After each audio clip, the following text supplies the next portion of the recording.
অন্যান্য ধর্মে বা কিছু কিছু চিন্তা ভাবনাতে নরকের একটা বিভীষিকা চিত্রণ করা হয়।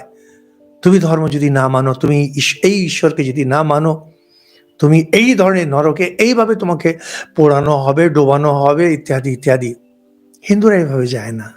হিন্দুরা বলে তুমি বর্তমানে যেটা আছো এইটাই থাকবে, নিজেকে যদি ঠিক না করে নাও। এই বিভীষিকা, আমার এখন 65 বছর হতে চললো বয়স।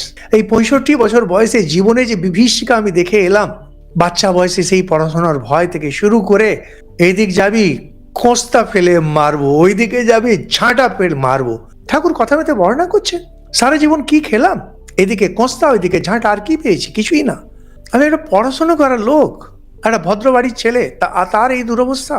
আর যদি আমি সময়কে যদি ঠিকভাবে ব্যবহার না করি, আরো নিচে দিকে যাব, আরো বেশি মার খাবো। কল্পনা করতে পারেন?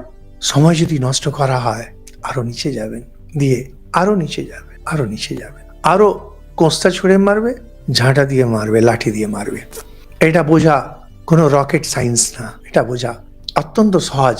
লঙ্কা খেলে ঝাল লাগে, এতটা সহজ। কি যেটা চালাচ্ছেন এটাই চলবে। আপনি যেমন ট্রেনে উঠবেন, লোকাল ট্রেনে উঠলে লোকালের মতো যাবে, এক্সপ্রেস ট্রেন এক্সপ্রেস, রাজধানী রাজধানী।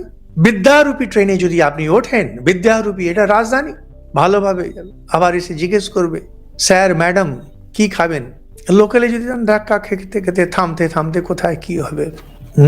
লোকাল প্যাসেঞ্জারকে কোনো ছোট করছি না, এখানে উপমা বোঝানোর জন্য একটা। ভোগ বাসনার ট্রেনে যদি চলেন, এরকমই চলবে। একবার এ ধাক্কা মারবে, একবার ও ধাক্কা মারবে, একটা এক কস্তা ছুঁড়ে মারবে, একবার ও ঝাঁটা ছুঁড়ে মারবে। Choice is yours. আপনি ঠিক করুন কি চান। আর যাই করুন, সময় নষ্ট করবেন না, এতটুকু সময় নষ্ট করবেন না।